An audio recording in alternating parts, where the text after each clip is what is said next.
Peu de spectateurs pour suivre cette rencontre entre le Paris FC et l'Estac, même si l'équipe francilienne possède son fan. Pour cette rencontre, très peu de changements dans l'équipe de Patrick Remy, Vieillot et Guidiley prennent la place de Mikkelsen et Bettiol. La formation auboise a du mal à se mettre dans le match, mais à la 34e minute, quand ils accélèrent, cela fait mouche. Obadi sert Faussurier qui donne immédiatement pour la fourcade, seul à la tombée du ballon. Un magnifique jeu à une touche de balle pour Faussurier qui donne là sa troisième passe décisive alors que la fourcade en est déjà à son troisième but.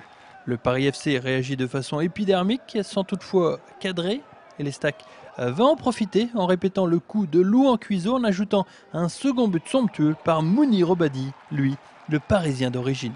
À 2-0 à la mi-temps, les joueurs de Patrick Remy, comme face à Louan, vont se contenter de gérer durant les 45 dernières minutes.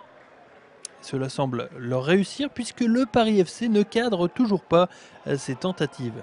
C'est un coup du sort, au contraire, qui va décider de l'issue de la rencontre. On joue les arrêts de jeu et Westberg semble accroché sous lieu dans la surface de réparation. L'arbitre désigne le point de pénalty. J'ai le ballon dans les mains, enfin j'ai cette sensation en tout cas. Après je me prends un coude dans la figure et qui embarque mon bras. Ensuite je me relève, le joueur tombe vulgairement et l'arbitre me met un carton jaune et siffle le penalty. Westberg joue de malheur une seconde fois puisqu'il repousse la tentative parisienne de l'Ortuard mais ne peut rien sur la reprise d'Aïvi, un but qui aurait toutefois dû être invalidé puisque le francilien était dans la surface au moment du coup de pied.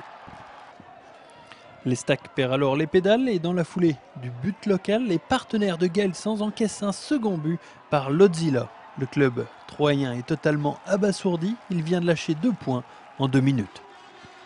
C'est pas normal je pense qu'en deuxième mi-temps, il faudra que je revoie le match, mais il y a des choses qui n'ont pas été peut-être dans la concentration, peut-être trop facile.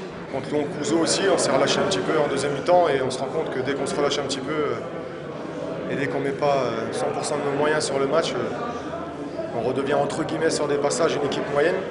À la fin du match, Patrick Remy n'a pas trop accablé ses joueurs. A priori, cela ne ressemble qu'à une péripétie. Il faut toutefois rapidement passer à autre chose avec la réception de Plabennec dès samedi.